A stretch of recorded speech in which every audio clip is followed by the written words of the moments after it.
Hey folks, Gary here, doing the daily Bible reading for Saturday morning, and I hope you're having an awesome weekend. It's shaping up to be a pretty nice day here, so it's going to be an awesome day.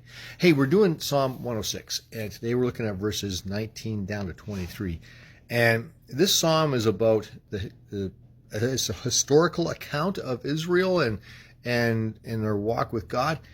And unlike 105, where it talks about all of God's blessings, 106 talks about all of the silly things that the Israelites did, the things they did they should never have done, and God's still faithful in it. So let's take a look at verse 19.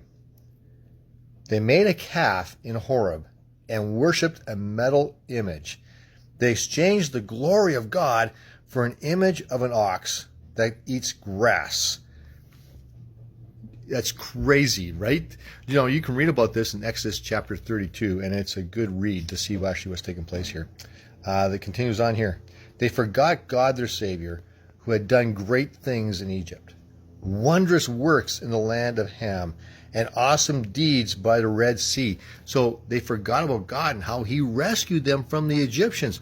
All the things he did that just would blow your mind. Like, who can possibly do this? Well, God did this. They forgot all those things. Therefore, he said he would destroy them.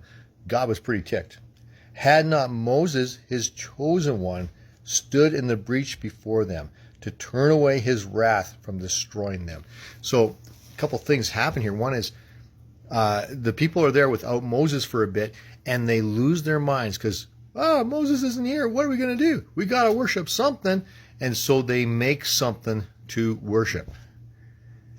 We can be really hard on them, but we do a lot of the same things. We will make things, and then we'll worship the things we made. And that can happen in our Christianity, in our walk with Christ. We can make all sorts of things that we think glorify God, and we can start worshiping those things instead of worshiping God, our Savior. And so we want to be careful about that. And the other thing about that I get in here is that Moses intercedes for them.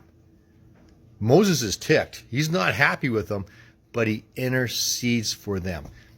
That's a good lesson for us. We can be really ticked at the things that people will do in the church or Christianity or whatever it might be. That doesn't mean you don't intercede for them. You intercede on their behalf because you love them and you care for them and you want God's blessing to be upon them. So if you're messing up, ask God for forgiveness. And if you see other people messing up, just simply pray for them. There you go. Daily Bible reading for today. And remember, God is always awesome.